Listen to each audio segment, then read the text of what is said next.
मेरे बाबू मेरे सोना, तुम इश्क में ना रोना, मैं लाख बड़े कब कर लो, तुम ही मेरे होना। मेरे बाबू मेरे सोना, तुम इश्क में ना रोना, मैं लाख बड़े कब कर लो, तुम ही मेरे होना। समझा करो। मुँह बंद कर हमरो के कुछ कहे दे, कुछ कहे दे।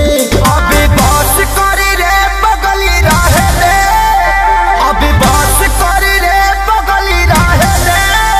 दर्द तेरे मारी वो पहिले सहे दे, अभी बस करी रे बगली रहे दे।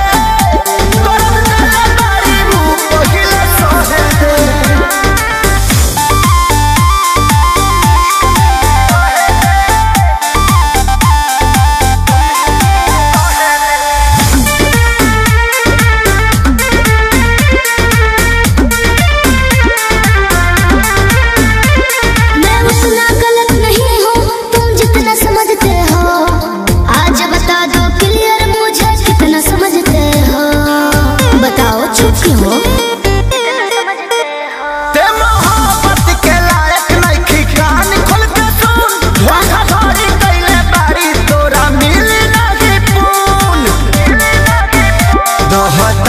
अपना लाइफ में तो दहे दे, जानू दहे दे।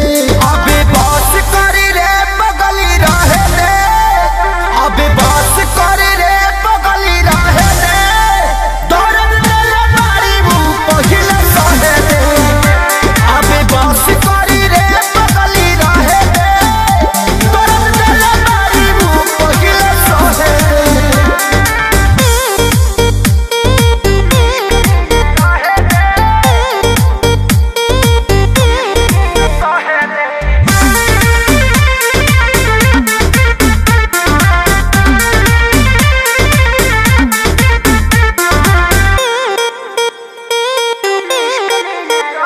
मैं कहीं रहूं पर जानो तुम पे मरती रहूंगी जी, 40% प्यार तुमसे करती रहूंगी जी, दिल के कोने में रहूंगी।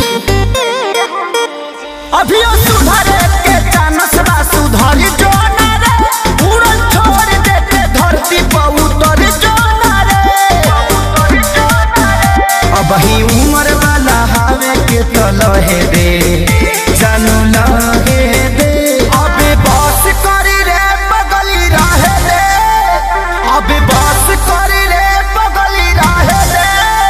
दर्द तेरे मारी वो पहिले सहे दे, अबे बस करी रे बगली रहे दे। दर्द तेरे मारी वो पहिले सहे दे।